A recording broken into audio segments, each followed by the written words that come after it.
Hello, everyone, and welcome. You're listening to The Cost of Goods Sold. I'm your host, Jennifer Myers-Chua, and this is episode number 24.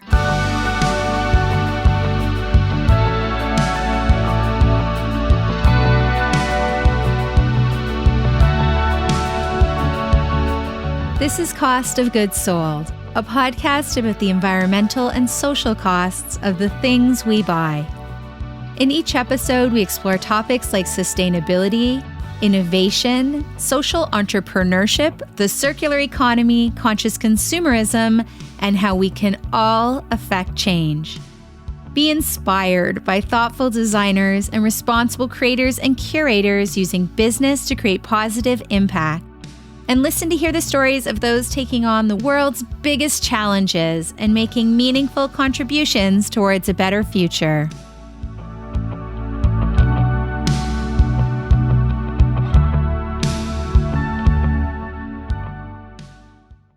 In today's episode, we chat with Yash Presswalla from Impact Skateboard Club. We learn why Yash decided to leave a career in music behind to start a nonprofit focused on supporting youth, and why he's chosen to use skateboarding as a vehicle for social change. We discover how Impact's programming empowers children and youth to develop healthy self-esteem, resilience, and other necessary life skills on and off the ramps. We hear how Impact teaches so much more than skateboarding, how their focus on accessibility, outreach, and activism allows kids of all abilities and backgrounds to become skateboarders and champions for equality.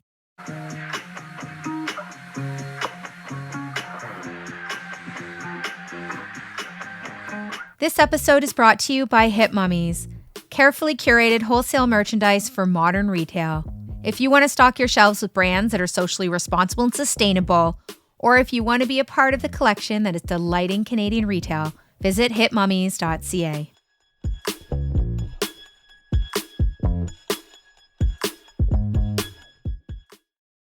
Before building Impact Skateboard Club, Yash Presswalla was a working musician, spending his 20s playing jazz and teaching skateboarding on the side. Teaching and performing were things that he enjoyed, and although he didn't become the rock star he once dreamed of becoming, Yash had settled into a life of weekend music gigs and summer camps. But when Yash turned 30, he began to reevaluate. Where would he be at 40? In a decade? Would he be playing covers at bars? Would alcohol have a hold on him? Would he be playing Can't Help Falling in Love by Elvis Presley every day, every wedding, every weekend?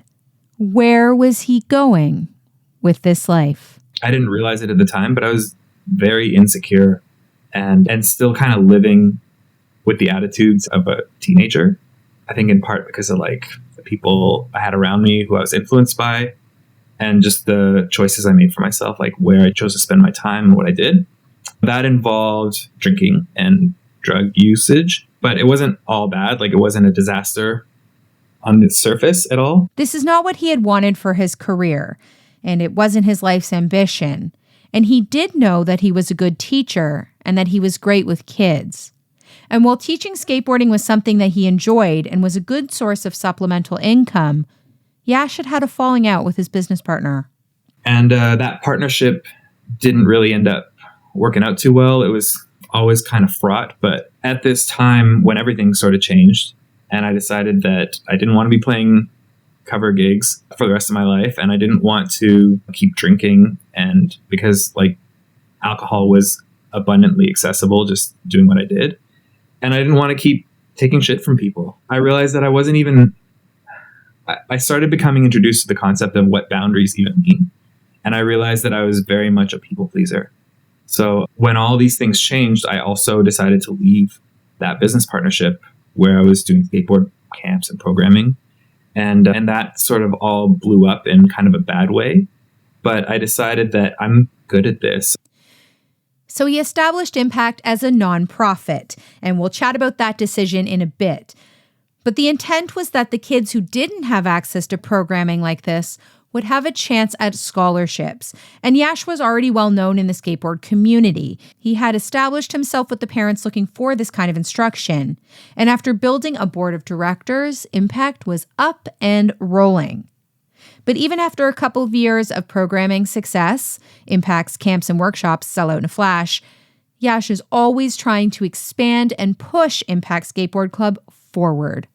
Using a council of young people and volunteers, Impact has been established as a positive and welcoming space for everyone, from summer campers to at-risk youth and those facing barriers to involvement. The underlying goals were very different because it's not just about like an athletic pursuit or physical exercise or a recreational activity, but more about what the deeper implications of that are. And I also wanted to make sure that skateboarding was accessible to anyone who wanted to do it. It's already a pretty accessible activity, at least in this part of the world, because we have access to skateboards and like there's shops around and you can get a skateboard handed down to you and a helmet if you're a kid. And once you have that, then you're pretty much ready to go. You don't need a team or a field or anything except for some flat ground and your skateboard. But even still, that's not easy for everyone to get. So I wanted to make sure that people could get skateboards, like especially young people if they wanted them. And why is this so important to you? Like all the work that you do around equity, inclusion, advocacy, was there an event that shaped how you see the world this way? My mom has always worked with kids with special needs. So like inclusion and accessibility has always been a conversation growing up and throughout my life. But I think the real motivation for me to do things this way was I just kind of look back at where I got tripped up as a young person and what might have helped me, what I needed that I didn't have, that ended up causing a lot of distress and like unnecessary complications in my life. Like the lack of self-esteem without even really being conscious of it, the lack of knowing what my identity was or where it lay, the people-pleasing thing, like all of that stuff was just a culmination of the way I grew up and the people I was around and the choices I made. And there's so many intersections there where I feel like if I had positive male influences in my life or X, Y, and Z, that I might have been able to make better choices. So that's what I'm trying to provide, hopefully be a good role model. And I do that by just trying to continually work on myself and be the best version of myself in my work and outside of it. And then just kind of be there for people, young people, in an appropriate way, where I had older people in my life when I was growing up, but they weren't really modeling things that ended up serving me. So I want to try to model things that are going to serve the people that I'm working with. And what about making a difference? Can you remember a moment that led you on this path to wanting to take your life to make difference for kids or people in our community? I don't think it was a moment. It just kind of seems like the right thing to do. This is maybe a bit after the fact, but being in a recovery program helped me understand what it means to not just like be sober, but to have a productive life. And most importantly, like the end of 12-step program, or like the last step, is using what you've learned to help others. And by giving it away is how you end up keeping it for yourself. So I was kind of already on this path before I got there, but that just really reinforced like, oh yeah, that's why I do it. It's not because I necessarily want to feel good about myself, but it feels like I do feel good being able to give back what I've gotten. And what I've gotten is like people who understand, people who listen, people who have helped me without asking for anything in return. I get a feeling of fulfillment from being able to do that myself. And it also helps me just grow as a person. So it's not like I made some kind of selfless decision to like, I'm just going to be good and help people. It's really like a full circle thing, because I see it as when we help other people, it's like we're helping ourselves too, because I see us as one big us. So it's not like, oh, these poor unfortunate people that I'm helping, or these like poor kids that would be so lost without me. It's like, it's a symbiotic thing where we're all kind of in it together. And when one of us succeeds, we all succeed. That's how I see it.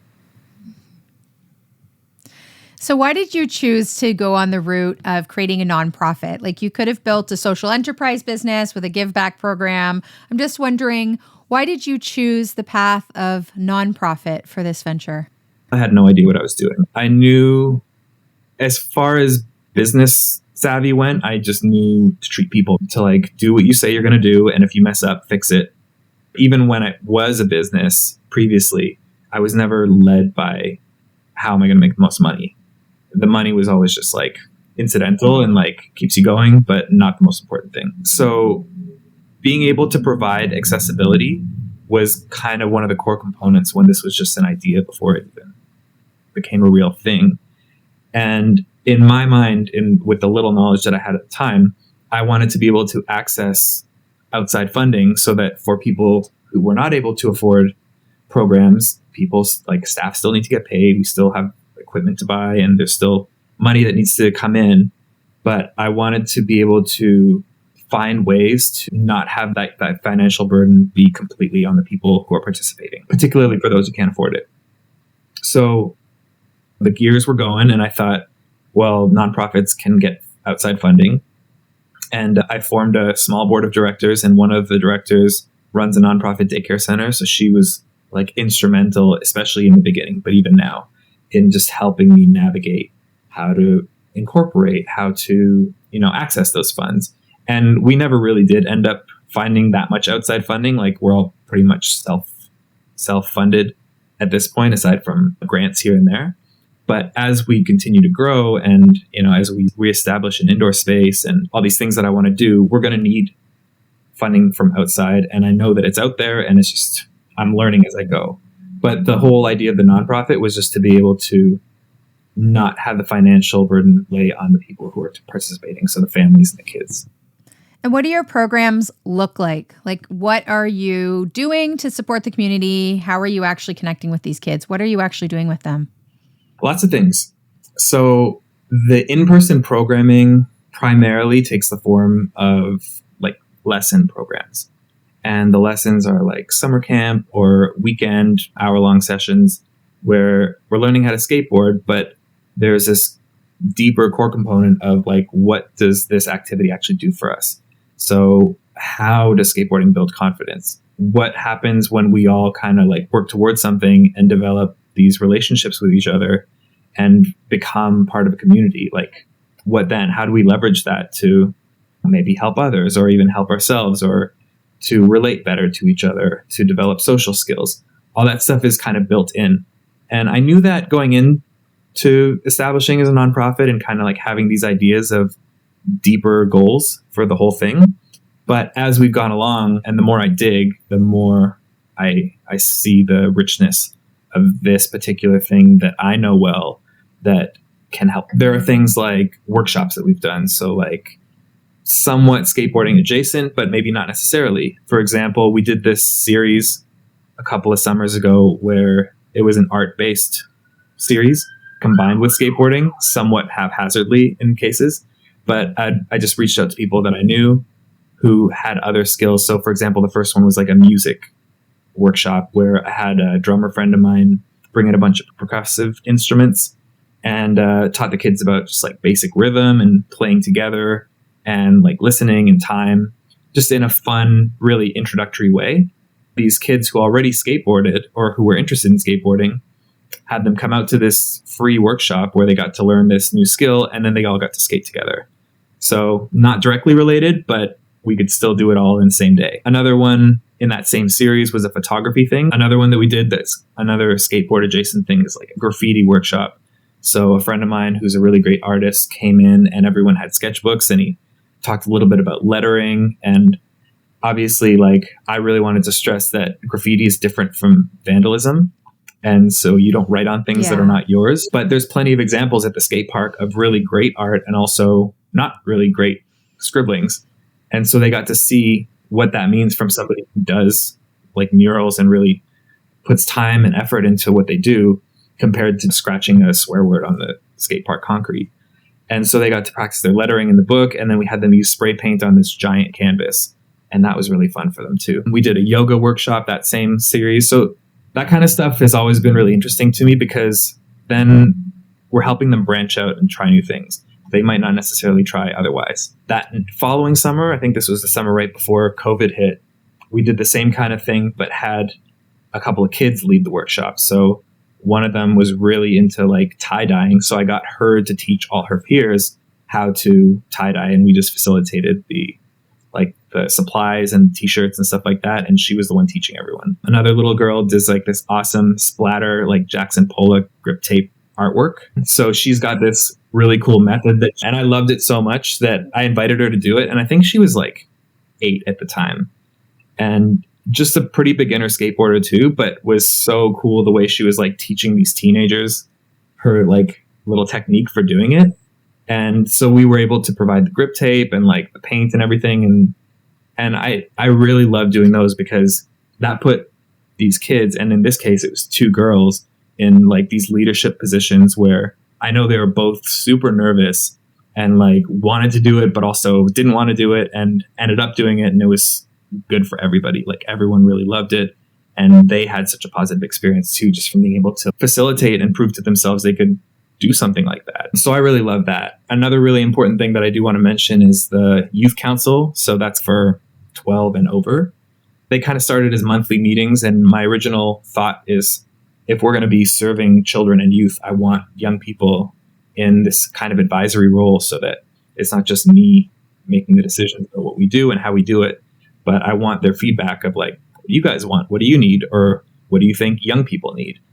And so it started like that. And that is part of the role of the council, but it kind of just became like a safe place for them to talk about things and discuss whatever's affecting their lives. So there's been all kinds of really awesome conversations. And some people are really active participants and talk a lot, and some just come and sit there and listen the whole time. But, you know, talking about what's going on at school, talking about like addiction, talking about all kinds of discrimination, stuff that's maybe that I might not bring up to like a 6 or 7-year-old, but that is very relevant and real for teenagers. And they don't have other places to talk about this kind of stuff. So just even giving them a chance to share, it's not like a lecture thing. We can introduce a topic and you can speak on it, and I can share my experiences with them and hear what they have to say about it. And that's been really awesome too. So some of the kids in that council don't even skateboard. Like they're just not into skateboarding, but they still come to that because they know it's a safe place for them to be, and they can relate to other people and build relationships. And my role there is just kind of like the caring adult that's not overbearing, but also going to keep things from going off the rails.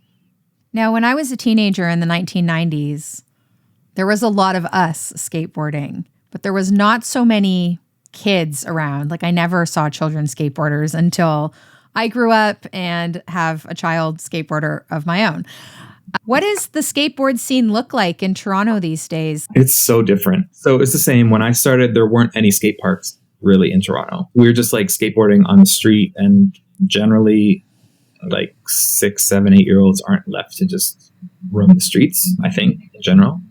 I was probably like 12, 13 when I started being able to go out by myself and hang out with my friends and just come home, you know, before dark or whatever. And it was very much this, I guess gatekeeping is the word that comes to mind. It's almost like I felt like you have to be good before you can even like show yourself at a skate spot or like be around those better skateboarders. Not that I ever really felt intimidated, because I started skateboarding with a group of friends and there was like a crew of us. So I could imagine it would be different if I was just really into it and started solo, which a lot of kids do. But I never felt that intimidation so much, but I definitely felt like a bit of anxiety in that these older guys were okay skating with us, but I was still like always trying to seem cool around them.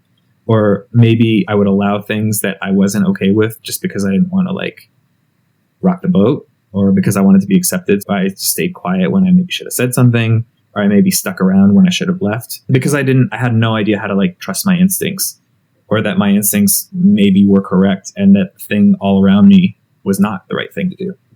But I ended up hanging out with these older guys, and they were friendly in a way, but it was that kind of way where they're like, they'll let you hang out with them, but they'll still bully you kind of thing.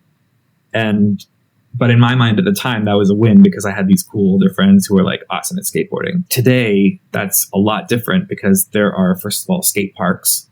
So that's cool. And a lot of parents are actually really involved with their kids, whereas my parents were by no means like neglectful, but they would not have had, even if there were skate parks, I don't think they would have had time to like spend 8 hours there with me while I just like tried tricks all day. And some parents I see at parks do have that ability. I know not most of them, but there's still this it's pretty common for like parents to bring their kids to the park and sit on the grass or pull up a chair and just kind of like read or do work or whatever it happens to be. But I was just not that kid. I would not have been okay with that because I would have wanted my parents far away from what I was doing. And I'm not like, I think there's plenty of reasons why, and I won't go into all of them, but it's just cool to see that skateboarding is not kind of seen as that degenerate thing as much anymore. It's a slow climb, but it's coming around to that. You know, it's like a lot more legitimate in the eyes of non-skateboarders, I think. And part of that has to do with like the kids involved and the families involved, and the fact that skateboarding in and of itself is totally wholesome and like amazing and such a great learning experience in all kinds of ways. But it wasn't quite that for me. Even with the like trying and failing and getting better at something and the way that it builds your confidence, that didn't really apply to me because nobody pointed out to me that, hey, you really worked hard at this and you succeeded. Maybe you can do that for other things. Like that, there was no connection there. So I missed the boat on that lesson kind of. And so I think just talking about it or introducing kids to these concepts can be really helpful. But if you don't talk about it, then it's a missed opportunity. If you're enjoying this podcast, please consider taking the time to rate and review it on Apple Podcasts or wherever you listen. It helps us spread the word about the project and about brands that are truly making a difference. On to the show. Social action and activism is a big part of what you do as well. Can you speak a bit more to why that's so important and how skateboarding can be a vehicle for social change? So the way I see it is that skateboarding is a community, and it's a really strong community in a lot of ways because we have this shared experience of like struggle and pain, like literally when it comes down to it. There's a lot of things where people can develop camaraderie and rapport. Like on the music side of things, I can relate to other musicians because we've kind of spent the time working toward these similar goals. And so if I see somebody that kind of knows what they're talking about musically, I know that they've had that shared experience. Where skateboarding is a little bit different because in order to get that shared experience, you really have to hang on through some tough times, and like tough times being physical pain a lot of the time, you know, like falling and just even the frustration of so much failure just to get a little bit of success. In my experience, that really brings skateboarders together to the extent that like I can go to a country where they don't speak English, and if I have my skateboard and see other skateboarders, like I'm automatically in that crew. I can go up to them, feel comfortable talking to them, or like using my hands to communicate. And more than just like skateboard with them, it's given me like places to stay in different countries or advice on where to go, where to eat, where to, you know, like where the different spots are. So that's cool. And so with that shared experience and that like sense of community, I think by extension, we have a really unique opportunity to leverage that community and mobilize, because together we can do more than we can on our own. And so what I try to do with the young people, or at least what I try to introduce them to and provide resources and opportunities, is for them to use the community that we've already got established to go out and help each other and help others outside of the community. So that comes in the form of like advocacy for homelessness and just reinforcing that you don't have to do something big and grand for it to matter, that even small things matter. So we've done things even with the little guys, working with other organizations like Elizabeth Fry comes to mind, which is a nonprofit that supports women who are coming out of criminal justice system. And a lot of the time those women are incarcerated because of crimes related to abuse by men or their partners. And so this organization kind of helps people who are coming out of prison or jail. And a lot of the time they've lost access to their kids, or there's all kinds of restrictions upon them. So even things like writing Mother's Day cards for those ladies from the kids can be such an easy, small thing for us to do, but that can be so meaningful for somebody who's struggling. And so that's something that as individuals we could do that, but as a community of skateboarders, I mean, that's something we did with the littler kids. But even they can understand that people who are having a hard time, even just like a little card from you can be really meaningful. And that's empowering for the kids too. In terms of the stuff that we've done around homelessness, that's really kind of taken off during COVID too, because of the encampments that were set up in different parks.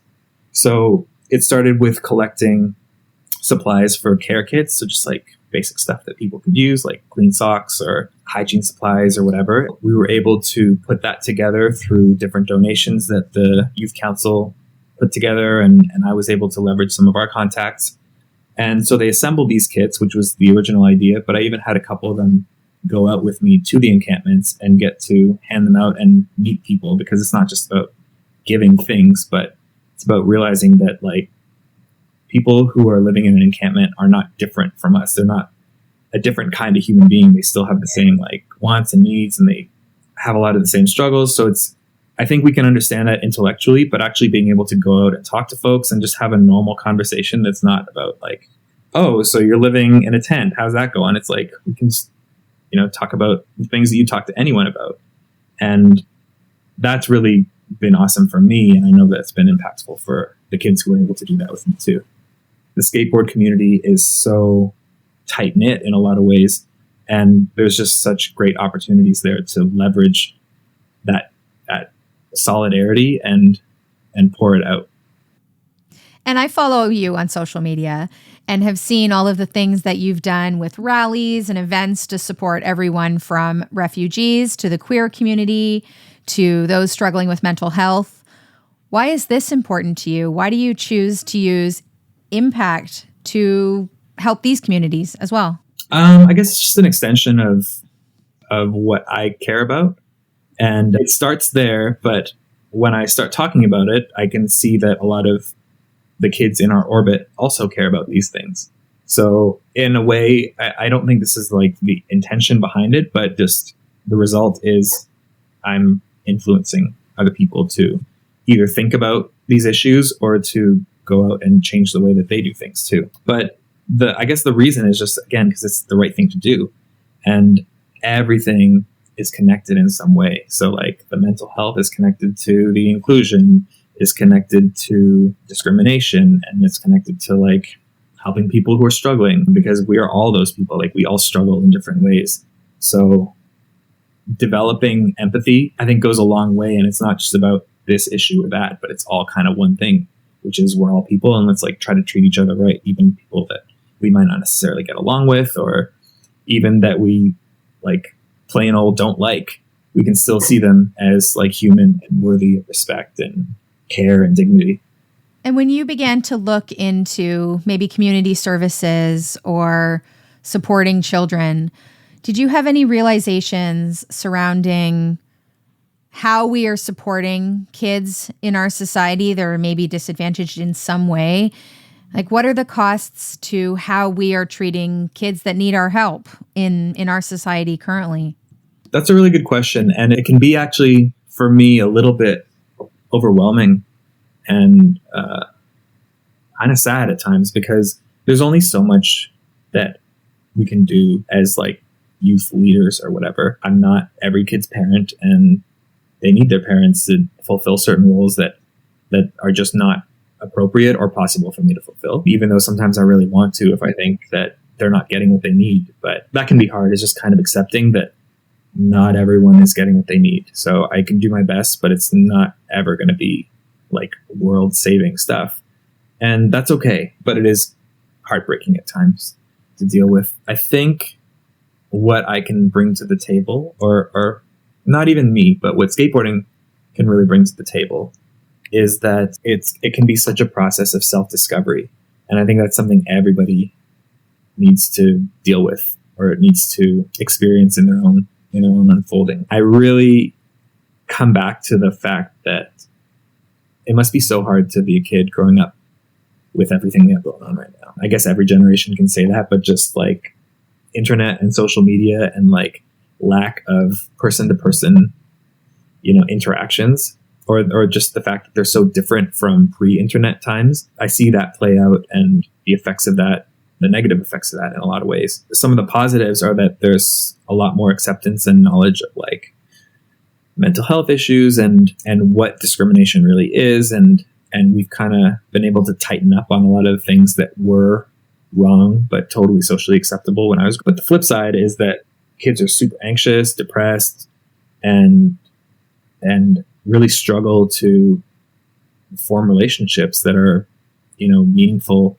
and real. There's like a lot of surface level posturing and performative kind of everything going on. And I think a lot of that just comes from the fact that we don't really have place to be bored anymore, and I think from boredom kind of comes that, like, you kind of sit with it and it's uncomfortable and it's like an itch. And from that, you can figure out, like, well, I'd really like to do this, or I'd like to pick up an instrument or draw, but it's so easy to avoid all that now by just like scrolling or just mindlessly spending time in the phone or on it. So much so that we not only stifle that kind of natural growth that I think happens for most people, but we actually like regress in a lot of ways.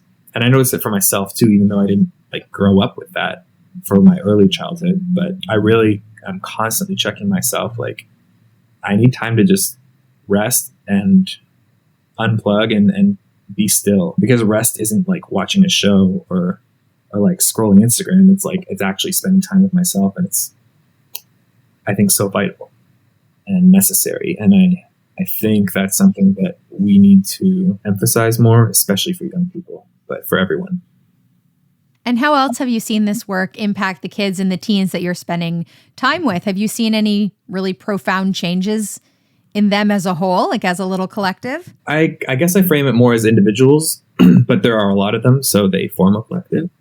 And I've seen it play out in just having these relationships that, over the months and years, just the conversations start to change and the questions they ask start to change. And again, as individuals, I'm really encouraged by times when the conversation kind of references or mirrors something that we've talked about months before. And I can tell that there's been like a thought process and time spent with the idea, and it comes back around full circle. It's just cool to see that. It's cool to see how much young people are capable of, because I know that, again, intellectually, but I think we discount them a lot, especially like children. There's this kind of adult switch that goes off for a lot of people, I think, that's like, oh, they don't know what's going on, or they don't really get it, but they get a lot more than we often give them credit for. And I think just by acknowledging that to them and giving them, choices and giving them as much autonomy as is appropriate and helpful to them, I've been surprised, and I even expect it, and I'm still surprised.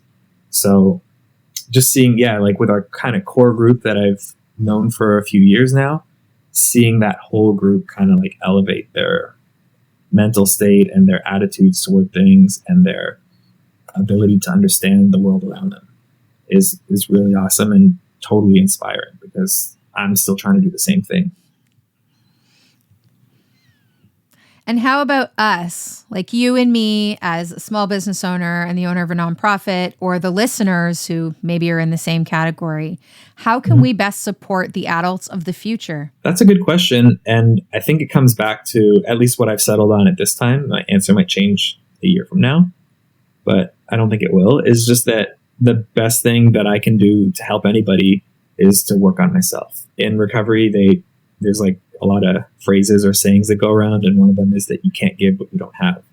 So if I can be my best self, then I can pass that along, because young people in particular have a really good bullshit meter, and they can tell on an instinctive level when somebody's faking it. And it's sad, and it's kind of disappointing a lot of the times, but a lot of people especially in nonprofit world, or say they're doing something and don't actually do it. It's kind of just about the image of doing something. And so I think just being authentic is the best thing that we can do, and encouraging young people to be authentic and true to themselves. But you can't do that if you're not true to yourself. And I think that goes same for raising kids, and same for influencing peers our own age or older or whatever. Just being the kind of person that you would like to meet. Yeah. That's my take on it. I want to be cognizant of your time. Can we go over time? Is that okay? Yeah, I'm good. Okay, because I want to talk about the clubhouse. I want to talk about funding. Like, I want to talk about that piece. Is that okay? Yeah, for sure. I think we talked about talking about that. Yeah, and I think it's really important. So I'd like to get into that. Okay. So in your journey with Impact Skateboard Club, have you encountered any really big challenges like COVID or otherwise? Has there been anything that's just been really, really challenging and difficult to get through? Yes. I think that perhaps you and a lot of people who might be listening to this could even relate, but letting go has been letting go of control. And I'm still very much in the process of that, letting go, but in the sense of I don't want to be integral to run the show. I want this to be able to flourish with or without me. And so I'm kind of trying to build the foundation as solid as I can. But at some point, it would be great for somebody else to take. And up until that point, it would be great for other people who are like-minded to facilitate what I do.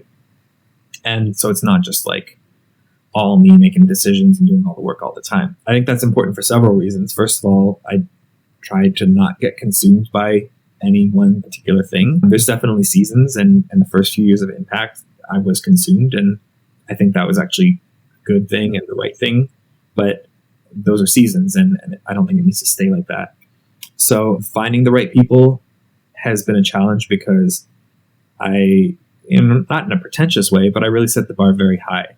And it's super high because I believe that kids need to have good people around them, safe people, not perfect people, but people that are going to not do any harm, even in terms of their own personal attitudes that might come through. I think it's important that people kind of have that bright heart going into this type of work. And unfortunately, a lot of people that work with kids shouldn't be, in my opinion.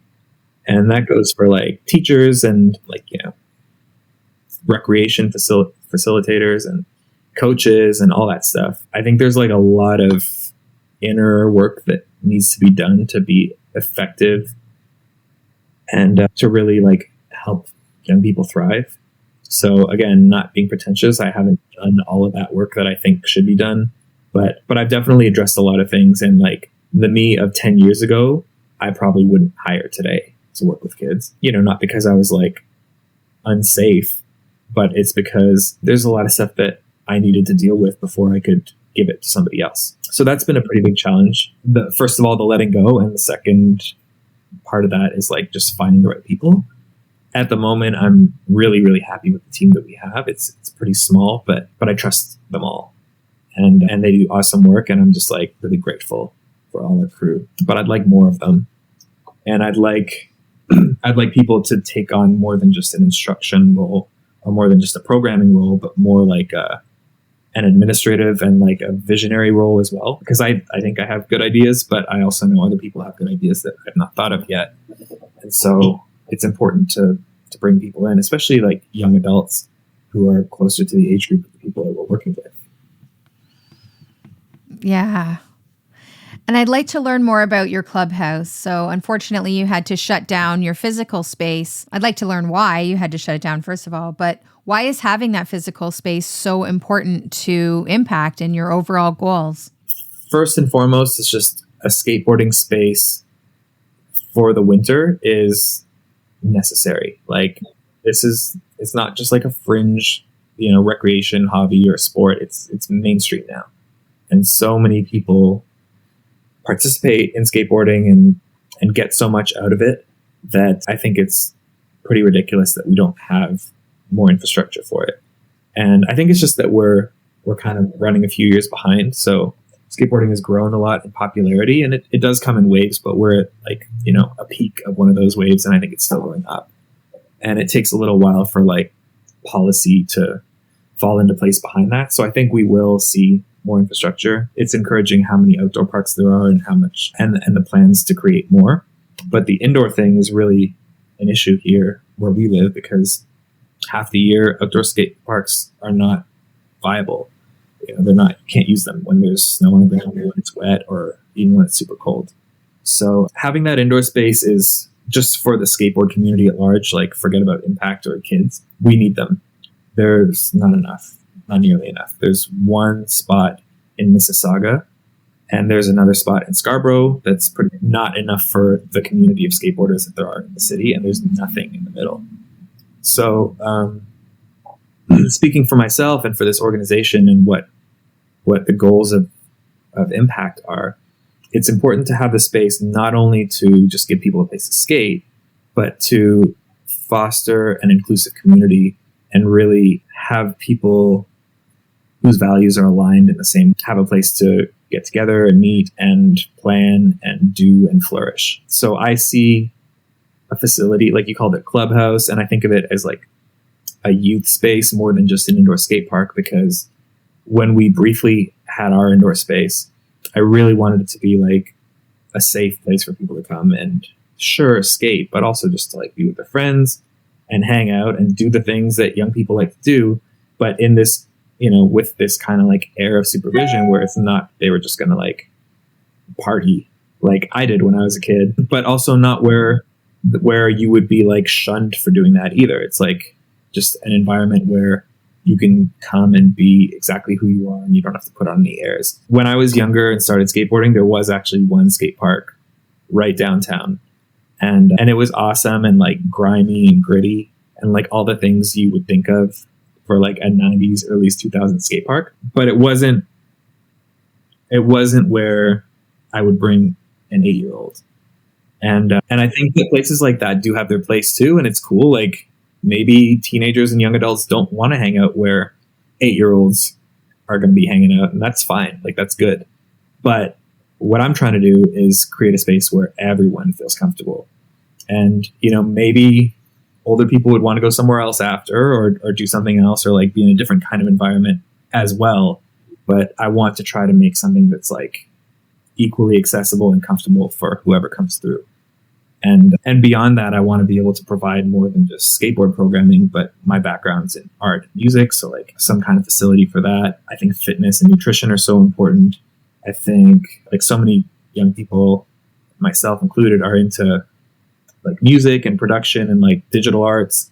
And so having facilities and spaces for all these things is kind of like the dream. And on top of that, even having a place where people can get their first employment, like a small cafe, coffee shop, a lounge area, a place where kids can like, just instead of hanging out at a library or a coffee shop, they can come do their homework or, like play games or chat with each other or apply for university or apply for a job and have adults around them that are safe, that can help them with those things too. So that's kind of like the vision I have right now. And it's all these really awesome, like, pie in the sky ideas, but I know that those can come together too, and it can happen. I've seen it happen, and I've like seen the end result of it too.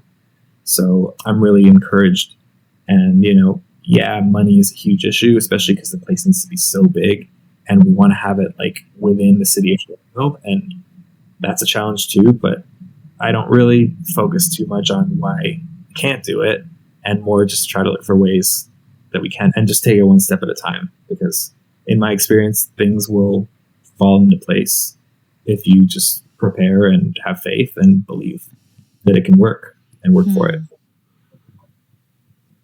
And the children in our community, the adults of the future, the kids that you're serving, obviously, I usually ask, how do you think that your work is supporting these kids? But like, it's obvious that your work is supporting these kids. So based on your interactions with these kids and all of the works that you've been doing, are you hopeful for the future? I am super hopeful and encouraged. It's just the conversations that I hear happening, or like the topics that come up, are so far beyond the kinds of things I would have talked about at that age or that my peers would have talked about. They're, young people are so thoughtful and so aware of life around them. That's not to say that they're infallible or like fully immersed in everything that's going on. Like, I'm not trying to say it in an idealized kind of way, but they give a shit about what goes on in their world. And so many of them are empowered to do something about it. And again, like, it doesn't need to be something grand.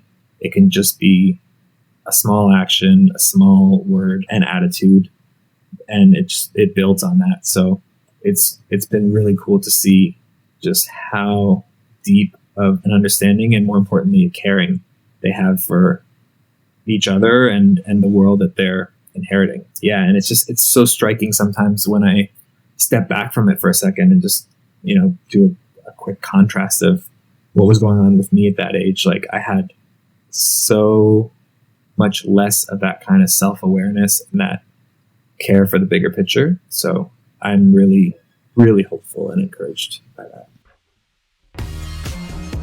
If you want to learn more about Yash, Impact Skateboard Club's programming, or to send a kid to skate camp, visit impactskateclub.com. Have an empty warehouse in central Toronto or a lead on a suitable space for indoor programming? Impact would love to hear from you. You can follow along with Yash on his mission to help kids learn more about emotional well-being and social skills through skateboarding and social action on Instagram at Impact Skate Club. This episode was brought to you by Hip Mummies, carefully curated wholesale merchandise for modern Canadian retail. If you want to stock your shelves with carefully vetted, proven safe and thoughtfully designed brands, or if you're looking for Canadian distribution and representation, visit hipmummies.ca. Thank you for joining us this week.